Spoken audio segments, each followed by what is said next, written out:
சவூதிய பண பலத்தை பயன்படுத்தி ஷியாக்களுக்கு எதிராக, ஷியா ஆட்சி நாடான ஈரானுக்கு எதிராக என்ன செய்ய முடியுமோ அவை அனைத்தையும் இஸ்லாத்தின் பெயரால் செய்யத் தூண்டப்பட்டார்கள். உலகளவில் பல திசைகளில் ஷியாக்கள் பரந்தளவில் வாழ்ந்தாலும் ஈரான் ஷியாக்களுக்கு எதிராகவே முழுமையாக காழ்ப்புணர்ச்சி வெளிப்படுத்தப்பட்டது.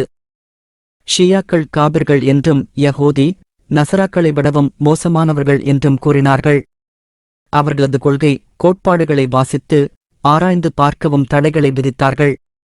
ஷியாக்கள் வாதத்தில் என்ன நியாயம் இருக்கிறது, எது பிழை இருக்கிறது என்பதை பற்றியெல்லாம் யோசிக்கவே தடை விதித்தார்கள்.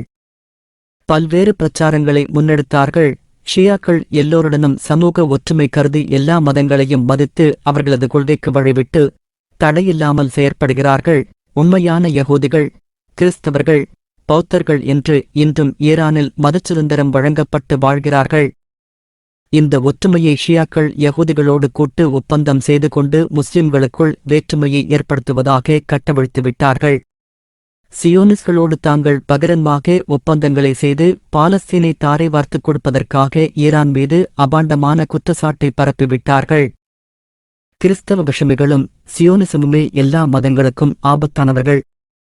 கிறிஸ்துவமோ யூதர்களோ எமக்கு எதிரிகள் இல்லை.